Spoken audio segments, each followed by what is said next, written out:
Hola y Dios bendiga. Voy a hacer este video porque en estos días se ha estado hablando mucho en las redes sociales sobre lo que es la discusión entre la sola escritura y la tradición. Se ha estado dando principalmente entre teólogos católicos y teólogos protestantes. ¿Por qué? Porque la sola escritura es una de las doctrinas casi fundamentales de lo que es el protestantismo. Esta doctrina, que es asimilada por la mayoría de los protestantes, lo que vendría a decir es que la escritura bíblica, el texto bíblico, el canon bíblico, esos escritos que están ahí, tienen la autoridad máxima a la hora de definir doctrina, y no así el clero o la tradición. Es decir, que el clero, el magisterio de la iglesia, la tradición de la iglesia, no tiene en ningún momento supremacía para definir doctrina por encima de lo que está escrito en la Biblia. Sin embargo, otros son de la posición, sobre todo la iglesia, la doctrina católica, de que tienen más o menos igual importancia, es decir, y que al fin y al cabo la figura autoritativa que define la doctrina en base incluso a los mismos textos bíblicos es externa a la Biblia. Esta es más o menos la discusión por donde va, espero que se pueda entender. Ahora, ¿qué es lo que yo quiero mostrar en este video? Yo quiero mostrar quién es y dónde reside la verdadera autoridad última, dónde está la autoridad de la iglesia, de dónde proviene la verdad, de dónde proviene la correcta interpretación, de dónde viene la dirección de la iglesia. Porque esta discusión tiene mucho que ver también con el asunto de que la vida no que vivimos hoy no es la vida de hace 2000 años. Y aunque hay muchas cosas que podemos simplemente aplicar de los textos bíblicos, hay muchas otras cosas que parecerían surgir la necesidad de interpretación o de adaptación de esa doctrina a los hechos, la forma de la vida actual, los problemas de la vida actual. Entonces, lo primero que quiero decir es que las que están con la sola escritura están en un profundo error. En un muy profundo error. Y los que están con lo que es el magisterio o lo que es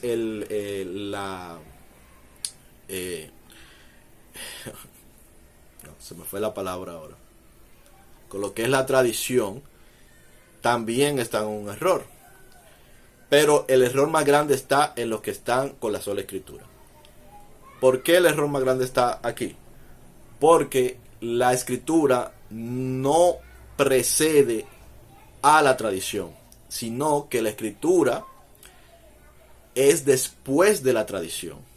Es decir, la historia de la iglesia, y en este caso voy a referirme específicamente al Nuevo Testamento, voy a referirme específicamente al Nuevo Testamento. La historia de la iglesia, que es la historia del Nuevo Testamento, no empieza por escritura, sino por tradición. Es decir, la escritura no es la que crea la tradición inicial de la iglesia, sino que la tradición inicial de la iglesia es la que da a luz a la escritura. Por tanto, entiendo yo, empezando por aquí, que ya hay un problema en la idea de sola escritura. El otro problema que hay ya no en la sola escritura, sino en el intento de dicotomizar, es decir, en la diferencia entre la tradición y la escritura, es que en realidad la escritura es tradición. Porque ¿qué es lo que es la tradición? La tradición es simplemente las cosas que se enseñan en un momento determinado y van pasando de unas a otras personas y de una a otra generación. La tradición siempre va cambiando porque se va adaptando a los tiempos, ¿cierto? Pero la tradición es eso, es ese conocimiento y esa forma de hacer las cosas, también se podría decir, ese acervo cultural que se transmite de unos a otros y de una generación a otra en el tiempo. Eso es lo que es la tradición. Entonces la escritura no es ni más ni menos que tradición escrita. cuando la iglesia comienza en lo que ahora nosotros llamamos el siglo primero, porque ellos no sabían que estaba en el siglo primero, pero nosotros decidimos, la humanidad posteriormente, los occidentales principalmente, se decidió comenzar a contar el tiempo a partir de Cristo. Entonces, los del siglo primero de la actual era cronológica, ellos transmitían oralmente. Jesucristo no escribió.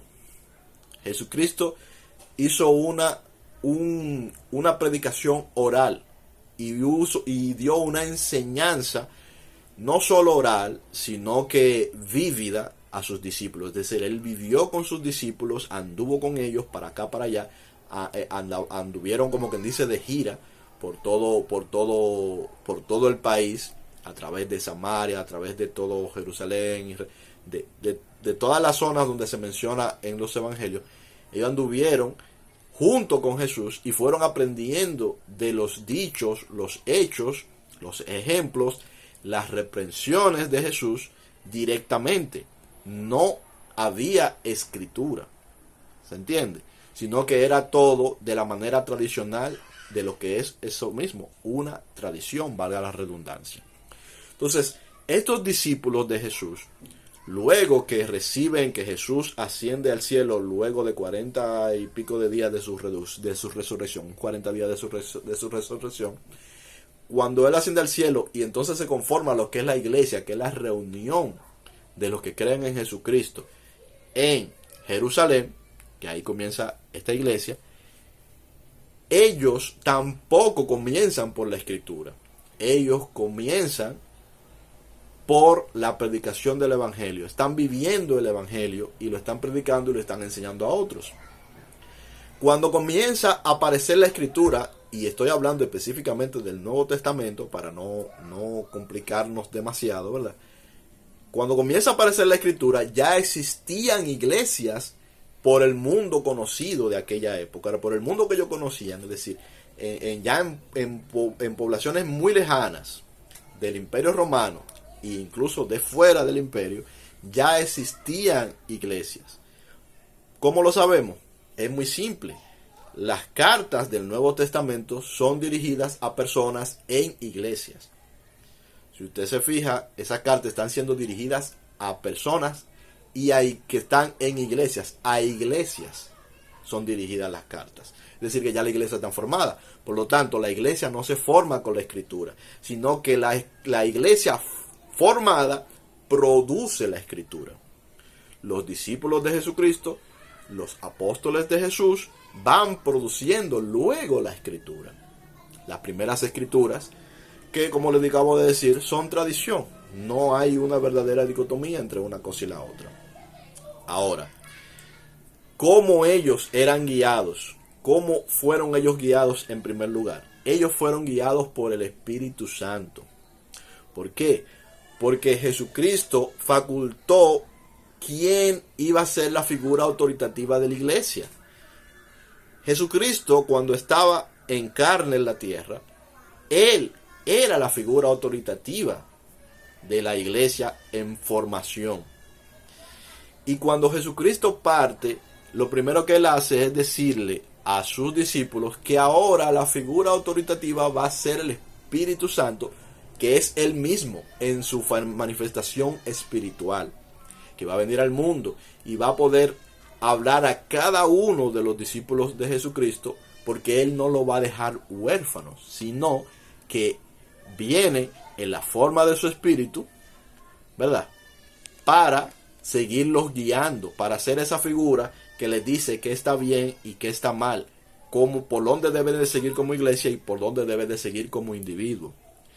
Jesucristo lo dice, vamos a mostrar en el mismo Nuevo Testamento, que el Nuevo Testamento no se proclama a sí mismo como figura de autoridad suprema, sino que proclama a Jesucristo y a Jesucristo por su Espíritu como figura de autoridad para tomar este tipo de decisiones. Mira lo que dice en Juan 16, 13 al 15, dice. Esta es lo que nos dice Juan como testimonio de lo que dijo Jesucristo, la palabra de Jesucristo. Dice, pero cuando venga el Espíritu de verdad, Él os guiará a toda verdad, porque no hablará de su propia cuenta, sino que hablará todo lo que oyere y os hará saber las cosas que habrán de venir. Bien, entonces, ¿qué es lo que dice? Cuando venga el Espíritu de verdad, Él os guiará a toda verdad. No dice cuando venga la Escritura los guiará a toda verdad. No, cuando venga el Espíritu de verdad, Él os guiará a la verdad. Tenemos la Escritura que viene inspirada por el Espíritu, pero la Escritura no produce al Espíritu, sino que la inspiración del Espíritu es lo que produce la Escritura. Por lo tanto, nunca la Escritura puede ser tomada en mayor consideración que el Espíritu, así como no podemos tomar la Escritura en mayor consideración que Jesucristo mismo. Ese era el error que cometían los doctores, los maestros y los sacerdotes, los intérpretes de la ley sobre el Antiguo Testamento. Y aquí vamos a hablar un poquito, un acápite sobre el Antiguo Testamento. Jesucristo utilizaba parte del Antiguo Testamento. Y fíjate, cuando digo que utilizaba, no estoy diciendo que Jesucristo validaba todo el Antiguo Testamento. Lo que estoy diciendo es que Jesucristo lo utilizaba, porque en parte validaba y en parte negaba. Por ejemplo, Jesucristo sana a un hombre que está enfermo y le dice: toma tu lecho y márchate. Pero era sábado. Cuando este hombre va caminando, se encuentra con los fariseos y con los intérpretes de la ley, que le dicen: pero no te es lícito cargar tu lecho, porque es sábado, es día de reposo. Pero él le dice: el que me sanó, él me dijo carga tu lecho. Y no sabía quién era Jesús ni siquiera. Luego Jesucristo sana a una persona que tiene problemas en la mano seca, la sana en el templo. Y ellos le dicen: no te es lícito hacer esta cosa en el día de reposo. Y Jesucristo le dice: mi Padre aún trabaja en el día de reposo, también trabaja, yo también trabajo.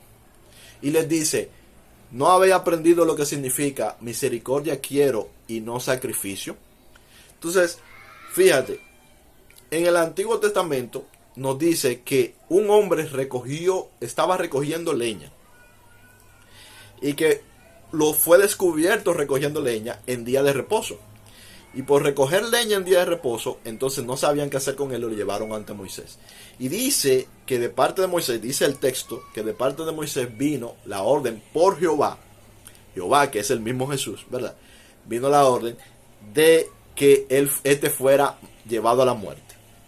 Pero ahí mismo dice también que a la persona que sea atrapada, que adultere, al hombre y a la mujer, deben de ser llevados a la muerte, sacados del pueblo y apedreados, ¿verdad?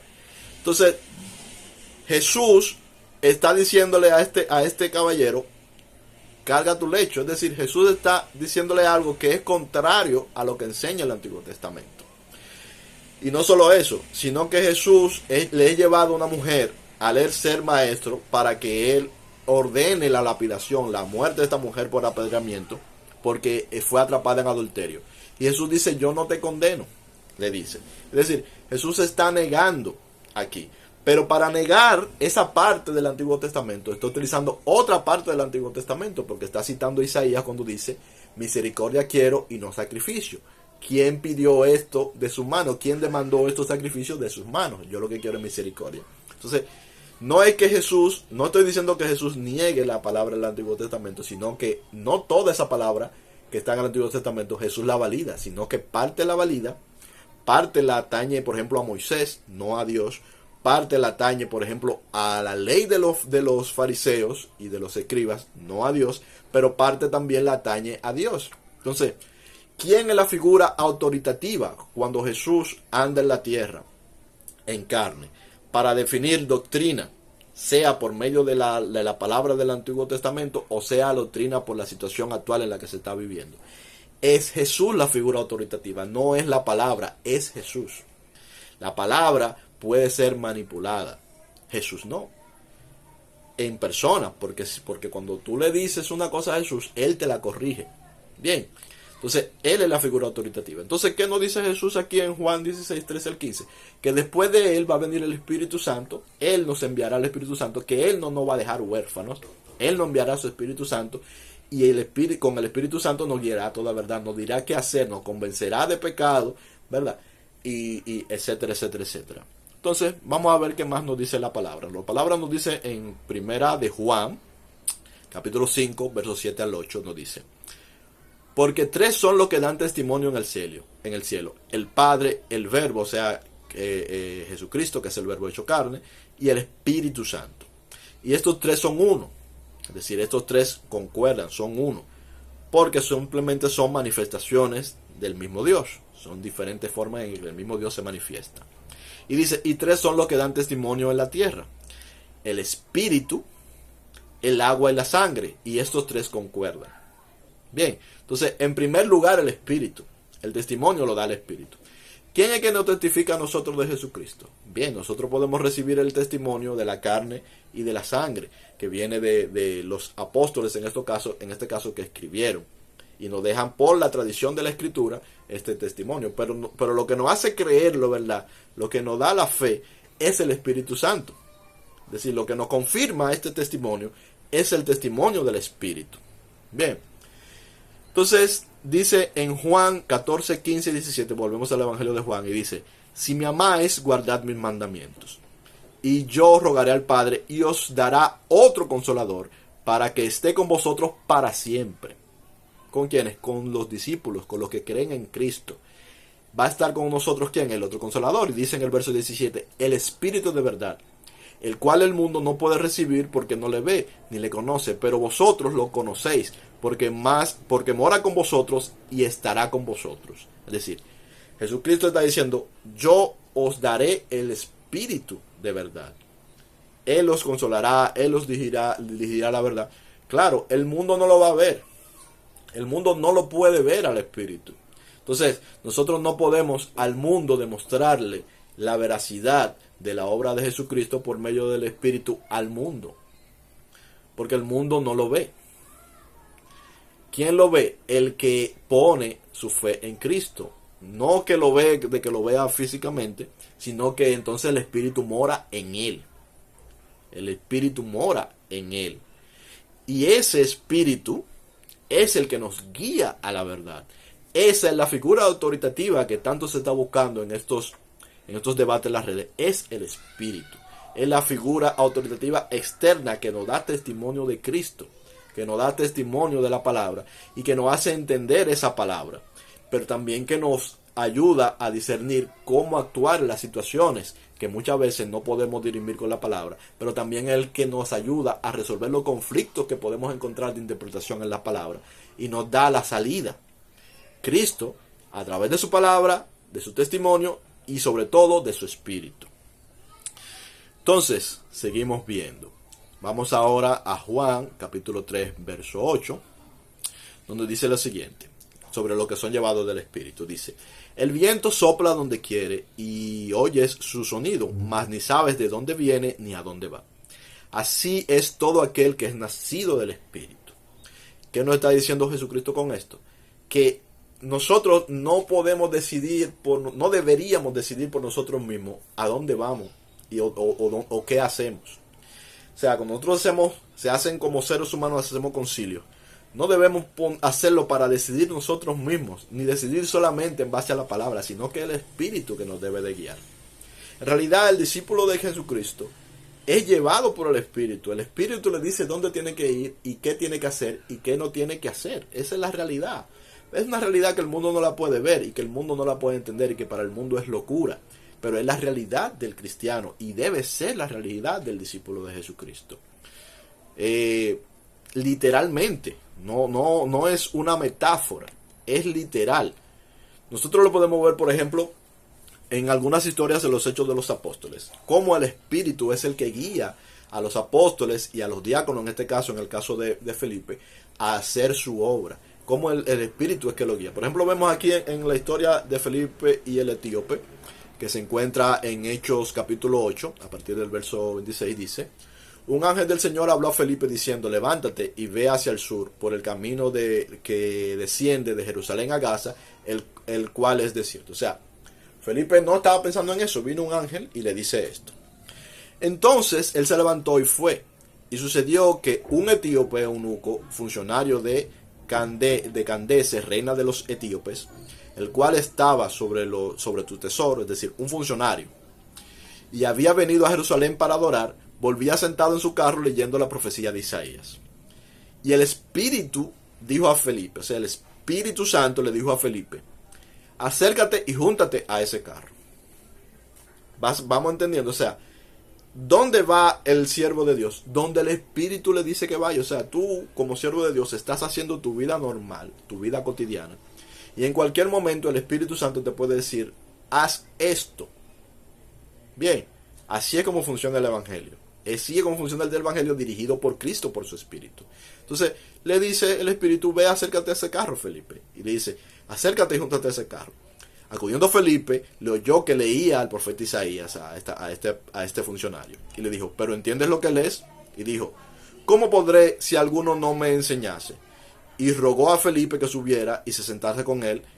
El pasaje de la escritura que leía, estaba leyendo Isaías, y ahí sigue contando la historia. Para resumirlo, lo que sucedió es que este hombre, entonces Felipe, con el poder del Espíritu y con la palabra, con el Antiguo Testamento en este caso, le narra todo de cómo vino Jesucristo. Entonces le cuenta luego el testimonio de Jesucristo, que en ese momento no estaba escrito en ningún libro, sino que él se lo cuenta de su propia experiencia, de su propio conocimiento, le cuenta el ministerio de Jesucristo, de cómo vivió, de cómo resucitó. Entonces el Espíritu Santo convence al etíope de que lo que Felipe le está contando es la verdad, que se le da testimonio, y el etíope entonces pide bautizarse y es bautizado por Felipe. Inmediatamente después el Espíritu arrebata a Felipe y se lo lleva de ahí, y Felipe desaparece de la presencia del etíope. Esto es lo que nos narra esta historia, resumiéndola lo más que se puede. Es decir, es llevado por el Espíritu, la persona que recibe el Evangelio es convencida por el Espíritu de que lo que le están diciendo viene de Dios, y luego el Espíritu se lleva a esta persona, en este caso Felipe, a hacer allí donde él quiere. Bien, entonces vamos a ver otro ejemplo de esto.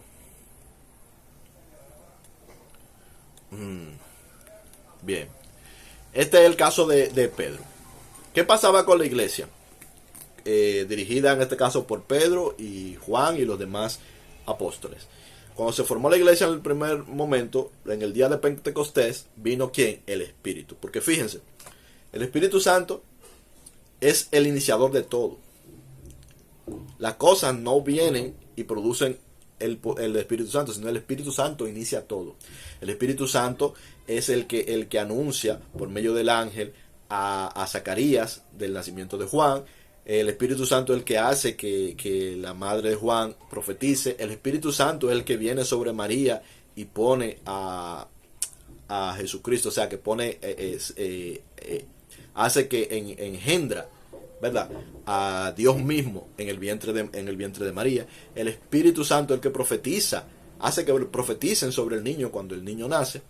¿Se entiende? Es decir, es el Espíritu Santo el que propicia todo, pero aún más, el Espíritu Santo es el que confirma a Juan, el mayor de los profetas, dicho por Jesucristo, que Jesucristo en carne, que Dios en carne, el Hijo de Dios, está ahí. Es el Espíritu Santo que ya Juan lo ve en manera corpórea, dice, el que le confirma a Juan, el que le da testimonio de que ese es el Cristo, y por eso entonces los discípulos de Juan se van detrás de él, se van detrás de Jesús. Es el Espíritu el que confirma. Entonces, la autoridad, ¿quién es? El Espíritu de Dios. Entonces, cuando es confirmado Jesucristo, a partir de ese momento, ¿quién es la autoridad clara, visible? Es el mismo Jesucristo, que es Dios, que es el mismo Espíritu, pero en forma justamente en la carne, ¿verdad? A partir de ahí. Entonces, cuando Jesucristo se va, Él nos dice que ahora viene el Espíritu. Entonces, vamos a leer lo que dice aquí. Dice: entonces Pedro, lleno del Espíritu Santo, les dijo: gobernantes del pueblo y ancianos de Israel, puesto que hoy se nos interroga acerca del beneficio hecho a un hombre enfermo, de qué manera éste haya sido sanado, sea notorio a todos vosotros y a todos los del pueblo de Israel, que en el nombre de Jesucristo de Nazaret, a quien vosotros crucificasteis y a quien Dios resucitó de los muertos, por él este hombre está en vuestra presencia sano. Bien, cuando Pedro vio a este hombre en la puerta del templo que estaba enfermo, Pedro vio por el Espíritu que este hombre tenía fe para ser sanado. ¿Quién le indica a Pedro que este hombre tenía que ser sanado? Se lo indica el Espíritu Santo. Es decir, Pedro hace lo que el Espíritu Santo le dijo que hiciera. Y le dice, dinero no tengo para darte, te doy lo que tengo. Y el hombre se para y salta. ¿Quién dirige a Pedro? El Espíritu Santo. Entonces, cuando Pedro llega aquí, que es puesto ante el concilio, ante los gobernantes, para que dé razones de lo que ha sucedido, él hace lo que Jesucristo le había dicho que hicieran. Jesucristo le había dicho a ellos que hicieran lo siguiente. A ustedes le dijo, ustedes lo van a llevar ante los concilios, lo van a llevar ante los reyes y ante los principales. Cuando ustedes estén allí en un momento, no se pongan a pensar ustedes en qué van a hablar, sino que en la misma hora el Espíritu Santo les dará que hablar. Es decir, que el discurso que da Pedro aquí es dado por el Espíritu Santo. Pedro no se para allí a hablar de sus propias ideas. Claro, el Espíritu habla a través de Pedro y obviamente algo de Pedro va a quedar ahí. Pero es el Espíritu el que lo inspira para lo que va a decir. Todos luego se sorprenden de cómo habla, todo esto, aquello, lo otro. Pero es el Espíritu el que lo hace hablar. Es el Espíritu el que lleva el mensaje. Y es al Espíritu al que Pedro obedece. O sea, el liderazgo de Pedro está fundamentado en el liderazgo del Espíritu. No, el Espíritu no está sujeto a Pedro. Es Pedro quien está sujeto al Espíritu. ¿Se entiende? En estas ocasiones.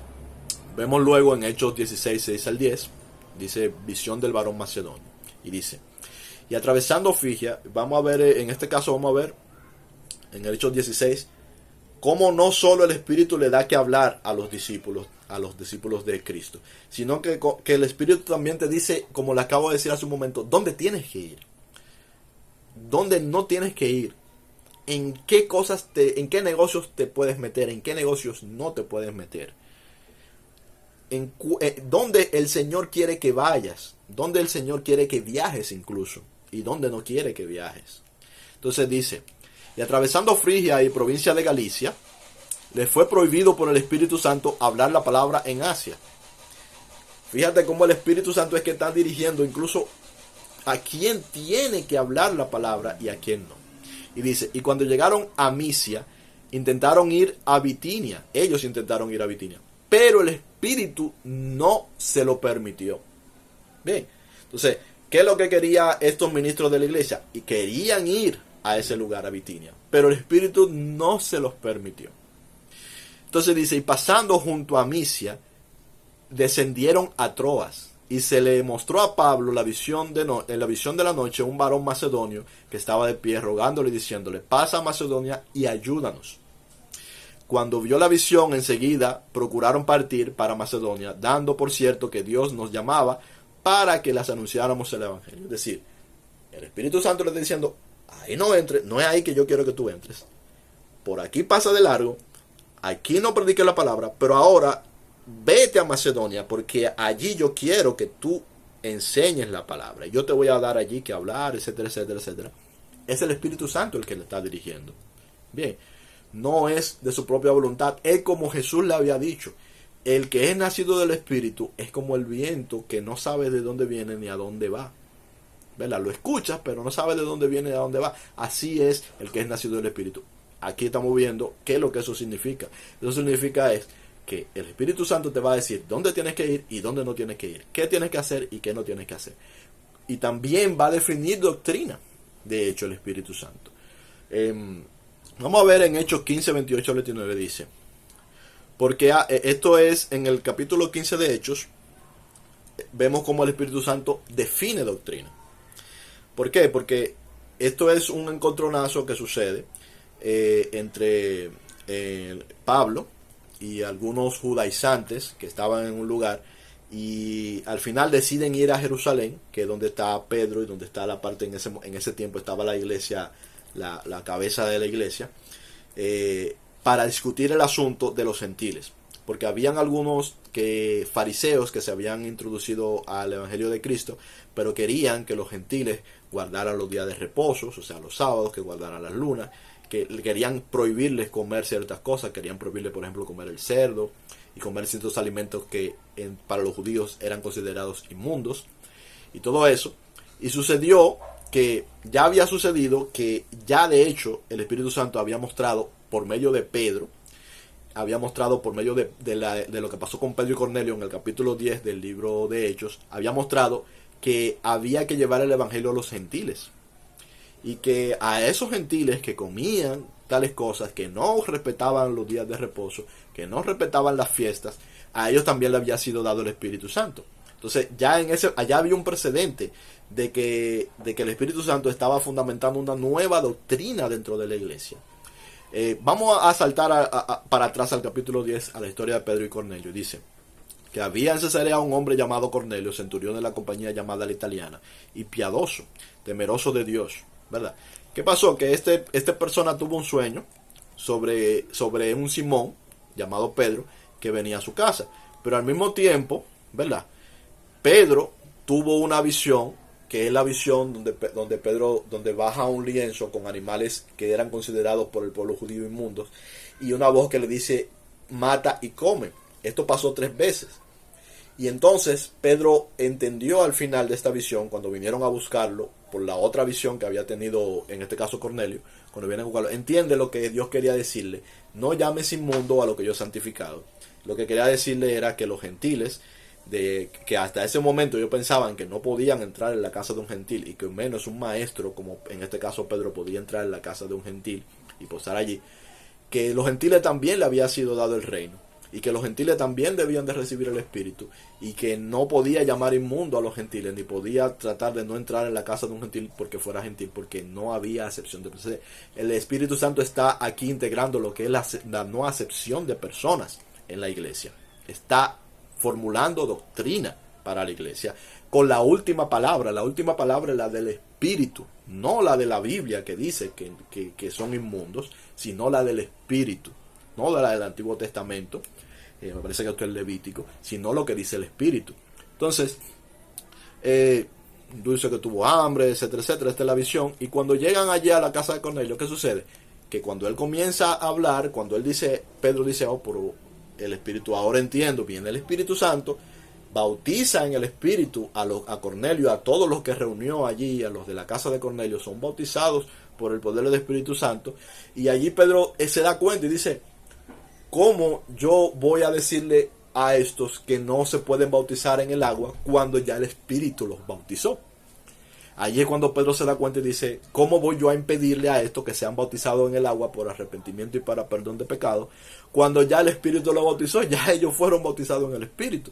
¿Me voy yo ahora a oponer a lo del Espíritu? No, porque la figura máxima de autoridad es el Espíritu. No la palabra que conocía Pedro, no la escritura que conocía Pedro, sino lo que está diciendo el Espíritu de Jesucristo. Bien, entonces, efectivamente, allí cambia la doctrina, y ahora vamos de nuevo al capítulo 15, y en este capítulo 15 se daba lo que le decía, que ya se sabía que no había que estar todo esto, pero había gente que discutían todavía y querían judaizar.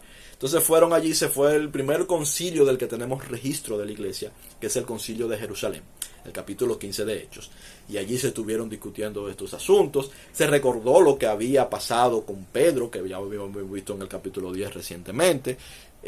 Se discutió cómo el evangelio había sido dado también a los gentiles, el don del Espíritu Santo, y se definió, a partir del verso 28, vemos que dice, la definición, el final de este concilio termina de la siguiente manera, dice: porque ha parecido bien al Espíritu Santo. ¿A quién le pareció bien? Al Espíritu Santo. Es decir, los apóstoles se reunieron, hicieron un concilio, y la conclusión es la del Espíritu Santo. Entonces dice: ha parecido bien al Espíritu Santo y a nosotros, primero al Espíritu Santo y luego a nosotros, porque la autoridad es del Espíritu Santo y nosotros nos ceñimos a la autoridad del Espíritu Santo. ¿Se entiende? Y a nosotros no imponer ninguna carga más que estas cosas necesarias, que os abstengáis de sacrificio a ídolos, de sangre, de ahogado y de fornicación, de las cuales cosas si os guardáis, bien haréis. Y fíjate, lo que viene es una recomendación de que se abstengan de esto, ni siquiera es una prohibición, es una recomendación de que se abstengan de eso. Dice os mandamos, pero se ve que es una recomendación porque dice de las cuales cosas si os guardáis bien haréis. O sea, ustedes hacen bien si se guardan de esas cosas. Pasadlo bien, es decir, pásenlo bien, no se preocupen, gócense, no se preocupen por estar cumpliendo las leyes de los judíos, de los sábados, las lunas, no eso. Entonces, ese es el resultado del primer concilio, y el resultado es nueva doctrina para la iglesia dada por el Espíritu Santo. Bien, entonces, la figura autoritativa no es ni la tradición escrita ni la tradición oral. La figura autoritativa de la iglesia es el Espíritu Santo. Pero si somos una iglesia incrédula, que no cree en el poder del Espíritu Santo, que cree en que solamente en un testamento, como si tuviéramos un Dios muerto, no tenemos un Dios muerto, tenemos un Dios vivo que nos dio su Espíritu para guiarnos a toda verdad, tanto de manera individual como iglesia por medio de la profecía, como de manera individual por medio de la visión y la relación que tú y yo tenemos con el Espíritu de Dios. Bien, entonces con Jesucristo, a través de su Espíritu, es el que nos convence de pecado, es el que nos da testimonio de Jesucristo, es el que nos guía a toda verdad y es el que dirime cualquier conflicto que pueda haber, sea doctrinal, sea de hecho o incluso cualquier conflicto que pueda haber entre unos y otros. Tiene que ser dirimido por el Espíritu Santo. El Espíritu Santo es la figura de autoridad para la iglesia y para el cristiano. Y eso es lo que yo quería decir. Dios le bendiga mucho. Nos vemos en algún otro momento. Chao.